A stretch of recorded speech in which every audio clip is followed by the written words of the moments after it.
What is up, everybody? We are live with Investor Thrive. This is the Investor Thrive live call where I show you guys how to do this business, how to use batch, how to get things done. Instead of theory and thinking about me telling you guys like what you can do, let's actually do it. Let me show you how to do it.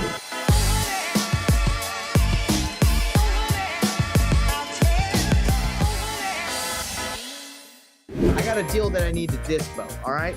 And right now, I got Henry, we got Jeannie. What's up, Jeannie? We got Zishan. So Zishan, for all those who don't know him, he's one of our leads managers at Off-Road Homes and my wholesaling company, Jeannie and Henry in the mentorship. So what I'm doing, guys, is I think the best way to show people how to do stuff instead of just talk about it is to show them and give them opportunities to learn. So right now, I have a deal that I need to dispo, and I am giving Henry and Jeannie, and honestly, anybody in my mentorship, the opportunity to dispo with me, and whatever fee I'm going to get from this deal, we're just going to split. All right. So I'm excited. This is actually a JV deal. I actually have multiple deals I need to dispo, but right now we just got a deal submitted from Kansas City from one of my boys, Scott. And he said, "Hey, Nate, can you help me dispo this?" So I said, "Of course I can help you dispo it." And now I'm using the batch call to show you guys live how I'm teaching people how to do it step by step in this process of how to find a deal nationwide, how to dispo a deal nationwide. Now, Jeannie, Henry, and Zishan, have you ever sold or found a buyer for a deal nationwide before? Have you ever dispoed a deal nationwide? No. Okay, awesome. Some of you have experience with that. So a lot of people don't know how to do deals nationwide, right? It's pretty simple. You just find a buyer in the market that you're looking at. So we're actually going to take this from the beginning process of getting the lead submitted.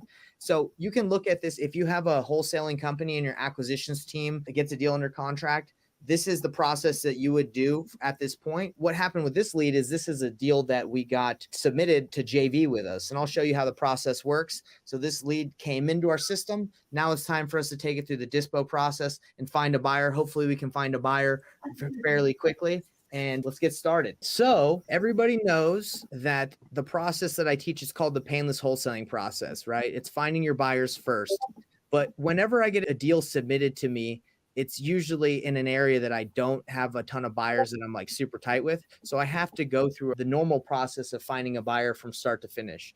Okay. But normally I wouldn't have to, do this whole process because I already have my buyers in place, hence the painless wholesaling method. But this one is one that got sent to us from Kansas City, Missouri. Don't have a ton of buyers there. I do have a buyer that I'm going to email that bought our last deal in the area. I think it'll be quick, but again, I wanted to show you guys how to do this. So step one of getting started in this business is get your mind right. We already passed that. Pick your market. This is a new market, so it doesn't really apply. Network and find cash buyers. Because this is a new area, we have to find buyers, not the painful way. We have to go and find somebody for a brand new deal, it's whatever. It happens sometimes. You analyze the deal. We're going to do that. You find your leads. Then you negotiate. You make offers. Then you dispo. Step 8 is how to market your deal out if you don't have a buyer already in place. This is an overview, everyone. So Jeannie, Henry, Zishan, this is an overview. This is not in depth, but this is how to get rid of a deal. You can email, you can text blast your list, you can call your buyers, Facebook post, reach out to local agents, JV with other wholesalers, JV with me. And here's the dispositions checklist that you guys can use and check out. It kind of gives you each step, right? It's a checklist. What I'm going to do right now is I'm going to show you guys step by step how we're going to go find a buyer for this deal. All right. First thing we do, Zishan, this is the first thing you did, is the lead came to us from sellyourdeal.io. Someone came in here and said, my deal is already under contract. They clicked it. They filled out the form, and the form came into our CRM.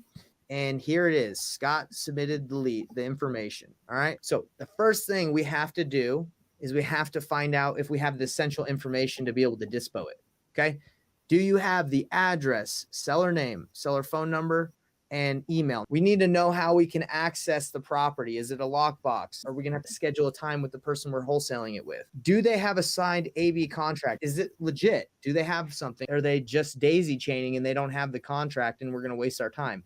I only want to work with people that have the contract. Do we understand the property description? Do we have pictures and all the documents uploaded in our CRM? Does that make sense, everybody? If you're going to do a deal You need the right information in the beginning before you can even get started. So next step is I don't want to dispo any deal if it's not a deal. If it's not worth my time, I don't want to waste my time. So now what I'm doing is I'm looking at the form and looking at the information that we got. So he has the estimated rehab budget at 50,000. He has the house under contract for 340 and the after repair value of the property is 525. So just from those numbers, it sounds like a deal, but let's take a look. All right. So first thing you have to do when analyzing a deal is you have to find some comps. All right. So you can use batch leads to find some comps. I love using batch and Zillow back and forth because it's easy to, check on both sources. So this is the property at the moment. So it says that the value is around 432. Now that's not always super accurate. So you'd go to comparables and you would check. And the reason why it said that is because it just has a wide range, right? All right. So let's take a look at this. It looks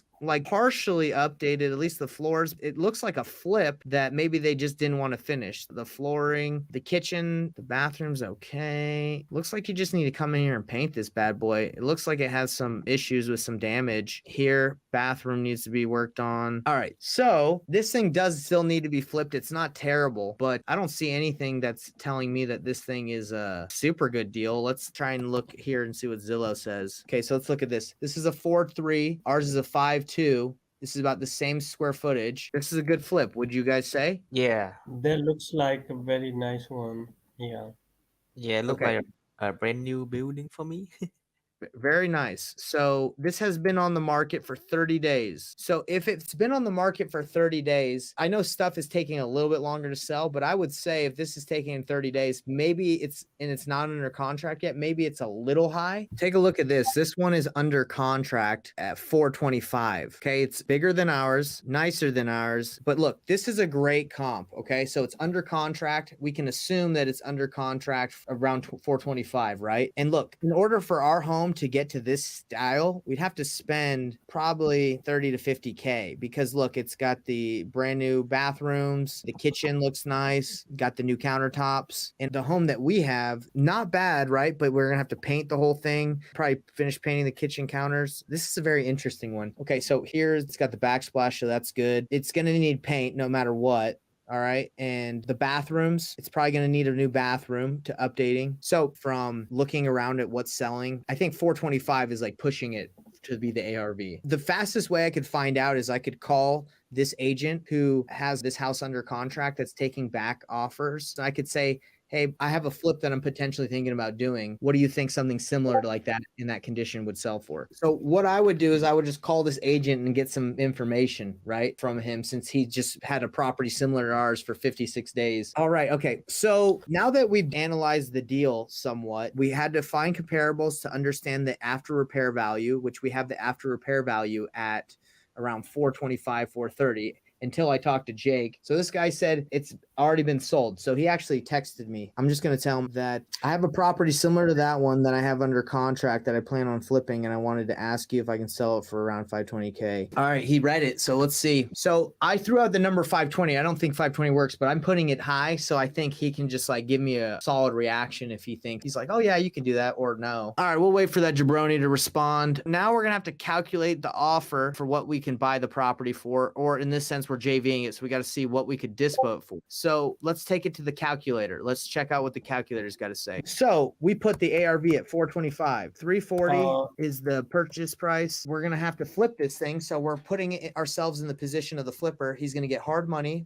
99% of the time, put money down. It's probably going to be a 4-month hold time, just because it doesn't look like it needs that much work. 1% on the potential buyer's closing costs. And Scott told us it was going to be about 50K rehab. Yeah. If I want to make a $15,000 wholesale fee, this says that the flipper would be at $31,858 that they would lose. Okay. So what I would do, Zishan, at this moment in our CRM is we would email or text or call Scott. We just say, hey, ran the numbers. The numbers don't make sense. According to our flip evaluation, our calculator, a flipper is going to lose money. And you can send this to someone in an email. So they get the screenshot and they can see exactly what numbers we ran. Now, look, we're using an expert right now. I'm texting an expert. He says, does seem kind of high on the ARV. Have you done any MLS comps on it? So I'm actually just going to send this agent the address of the property and we'll see what he says. So let's move forward on the next step of the process. So we just calculated it. We know that it's not low enough. So if this is a JV deal, which it is, we like the deal, we would send them a JV contract. You would just fill out the contract. That's how you do it. Here's the agreement. Now, this deal that we have, again, I don't think it's a deal for a flipper. Then you're trying to sell it to a landlord buyer and then it's not ready because look, the bathroom is jacked up. So this has to be sold to a flipper, and Scott is giving us until the 11th to find somebody. So I'm out on this one, but that is how you analyze a deal. And that's the thing with you guys. If you have a company, you have your acquisition guys that are excited. They're just trying to get a deal under contract. They send it to the Dispo team. The Dispo team needs to analyze it and be like, hey, this is actually a piece of trash. But since you guys, Jeannie and Henry, you work by yourselves, you would just have to run these numbers and you can get stuff under contract and try it if you want. I think that's a waste of time. That's why I tell you to do the painless wholesaling method where you have buyers and you can just ask them what they would pay. And luckily we have a buyer in this area that I can just email really quick